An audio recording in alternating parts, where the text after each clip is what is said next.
How do you actually lane against a scary Sun? I know a lot of you have been saying that Sun is one of the biggest counters to the king, Minsitthar. Alright, let's first talk about the draft phase, because my initial plan was to actually run Minsitthar as a gold laner, so we showed Mincy early. But the problem was, my teammates weren't really buying into the idea. They didn't trust that I could pull it off in gold lane, but I still pushed to give them confidence that I can easily handle Beatrix without any problem. However, S3 locked in Granger, and with that pick, we were forced to play as an XP laner. And keep in mind, we first picked Minsitthar here, which means the enemy had plenty of time to think about what hero they could use to counter Mincy. But my lane opponent confidently locked in Sun. It looks like a lot of you are still struggling to find counters for Mincy. Don't worry, our brother Faustino already uploaded a really good guide on that. I highly recommend checking out his video. It will definitely help you out. And don't forget to hit like and subscribe. And look, we were kind of late to lane, and Sun welcomed us right away with an emote. That's how you know this player is really confident with the hero he's using. Usually, only players with extreme mastery of their hero can do that so boldly, even when the game has just begun. But let me make this straight. Sun is not a counter to Minsitthar. Not even close. I'm not saying this to brag. I'm saying it because you see, no matter how much you've mastered a hero, there will always be another hero that naturally gives you a hard time. Just take a look at the pro players. They don't just stick to their comfort heroes every single game. These players have extreme mastery of their signature heroes, but they also understand something very important. No matter how good you are, there will always be a natural counter. That's why you'll see them switching heroes depending on the draft. They know that sometimes, even if you're a master of your comfort pick, the smart choice is to adapt, because the game isn't only about mechanics, it's about strategy and matchups too. That's the reality of the game, and the same is true with Mincy. Now, some of you might already be thinking, but what about late game? Isn't Sun unstoppable then? But I tell you, Minsitthar can completely shut Sun down in every stage of the game, early, mid, and yes, even late game. The difference comes down to how well you understand Mincy's strengths and weaknesses, and how you actually play him. If you really take the time to master Minsitthar, then even the so-called counters won't feel like counters at all. If you observe closely, you'll notice Sun isn't looking so happy anymore. Remember that confident emote at the start? Yeah, that's gone now. And just look at him, he's still stuck at level 2. And at this point, even his tower couldn't save him anymore. This is why it's so important to keep applying pressure in lane. Don't just zone him out, but also make sure you're denying as many minions as possible. That way, the level gap just gets bigger and bigger. And what happens when a Sun gets desperate? He starts calling for backup. So here comes their jungler to try and help him out. But instead of turning things around, it actually put their jungler in danger. And look at him, he's desperately trying his best to farm the minions, but that's obviously a bad move. And in this type of situation, don't force yourself to take the minion. And as I always remind, you should maintain discipline all throughout the game. Even if you're already far ahead in levels, that doesn't mean you can play carelessly. You still need to play it safe. The smartest thing to do is position yourself in the bush, stay unseen, and carefully calculate the enemy's items along with the damage they can actually deal to you. Discipline is what separates a good player from a great one, because no matter how big your lead is, one reckless move can erase it in an instant. That's why staying calm, patient, and strategic is the real key to keeping control of the game. And it's important that you learn how to read the enemy's moves and positioning. By doing this, you can anticipate where they'll go, maneuver yourself correctly, and walk straight into their path to catch them completely off guard. This is where Minsitthar shines the most, because his kit allows him to punish assassins who rely heavily on mobility. And one of the best examples is Hayabusa. Minsitthar is easily one of the strongest and most effective counters to him, and it looks like Sun got completely traumatized. He didn't even bother to help his teammates in that last fight. So here we are, back in our lane, and we continue freezing the minions to keep denying him as much farm as possible. Even the crab, who was just quietly minding its own business, we're going to deny it from him. But since he's already desperate to catch up in levels, he decided to contest the crab. And that's another big mistake, because by moving closer to me, he actually put himself in danger. Instead of catching up, it gave us the perfect chance to punish him even harder. And just look at my skill 2 cooldown, it's only 4 seconds. This is one of the biggest reasons why dueling against Minsitthar feels so difficult. His skill 2 isn't only a major source of damage, it's also incredibly spammable. That means in every trade, you can keep throwing it out while the enemy is still waiting for their skills to reset. And luckily for me, reading the enemy's movements became even easier thanks to my teammate, Yi Sun-Shin. This is exactly why global vision heroes are always my priority band, because MLBB is just like playing chess. It's all about predicting your opponent's moves before they even happen. Now imagine this, when you have a YSS on your team, it feels like playing chess but with an engine helping you. And if you're not familiar with what a chess engine is, it's basically a program that shows the best possible moves in every position. In other words, it's like having a cheat code, giving you vision and guidance so you can play with perfect information. That's how powerful global vision is in MLBB. It takes away the enemy's ability to surprise you, and it lets you punish them every time they step out of position. And now look, the enemy tried to strategize. Their mage laner and their XP laner actually switched lanes, hoping that Kagura could handle me better. But Kagura is much easier to deal with because she can't even press her skill 2 to escape. But actually, I played this part recklessly. I didn't properly calculate how many enemies were nearby, and because of that, we ended up getting taken down. And yes, the enemies were now slowly making a comeback, even managing to secure the Lord. I actually had a chance to take down Hayabusa in this moment, but I didn't bother waiting for my flicker cooldown. Instead, I made the smarter choice to clear the minion wave in top lane and create a lane imbalance. The idea here is simple. When one lane is constantly pressured, the enemy team can't afford to push all 3 lanes at the same time. They're forced to send someone back to defend, and that gives us a window to set up a trap. So after pushing top, we prepared for an ambush, fully expecting that someone would rotate to defend those minions. This is how you turn a losing position into an opportunity, by using macro pressure instead of rushing into risky fights. Now with the enemies being one man down, we were confident that defending would be much easier. However, Sun started to put on his show and managed to take down one of our key wave clear teammates. Just like that,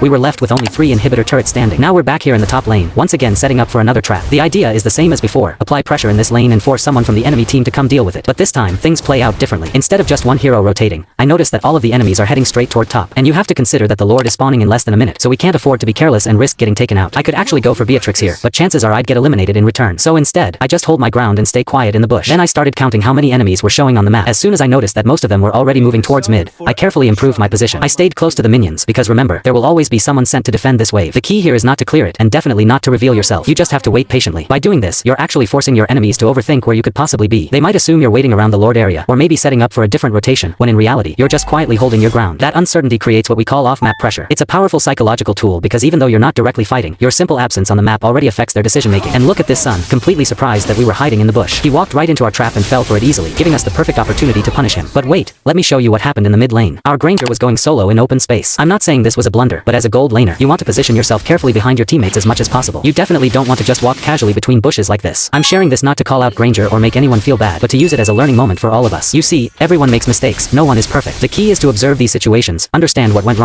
and learn from them so we can improve our positioning and decision making in future games. Now, as you can see, my teammates got wiped out even before we could contest the Lord. That's why I immediately sold some of my items to make room for an extra defensive item because Beatrix was hitting really hard and we couldn't afford to take any more unnecessary damage. At this point, our priority shifted completely to defending our base. Every move, every skill, and every decision had to be precise. We knew we had to hold our ground and give it our all to survive and turn the game back in our favor. I could have defended this much more easily if my ultimate was ready. It would have given me the burst and control needed to hold the enemies back without taking too much risk. But you can't settle for what's missing. You have to make the most out of what you have in the moment. So even without my ultimate, we adapted. We used every available skill, every item, and every positioning advantage to defend our base. It's about making smart decisions under pressure, maximizing what you have, and showing that even when conditions aren't perfect, a well-coordinated defense can still succeed. But I couldn't have done it without my teammates. That's why I'm so proud of them. Even though we were slightly behind and things weren't looking good for us, but you could see that no one was blaming each other. Instead, everyone stayed focused on winning this game. But I failed to protect our mid laner, and that's exactly why Sun becomes so scary in the late game, especially for squishy heroes like marksmen and mages. Luckily, Sun was taken down by the rest of my teammates, which gave me confidence that we could successfully defend our base. So I moved up to the top lane for a short moment to create lane imbalance and pressure. However, our YSS decided not to back off and instead engaged Beatrix head on. Unfortunately, that was a risky move, and he ended up getting taken down. But we didn't lose hope, because this time our ultimate was ready. So we immediately went back to base to help our teammates. As a solo player, I've experienced a lot of scenarios like this.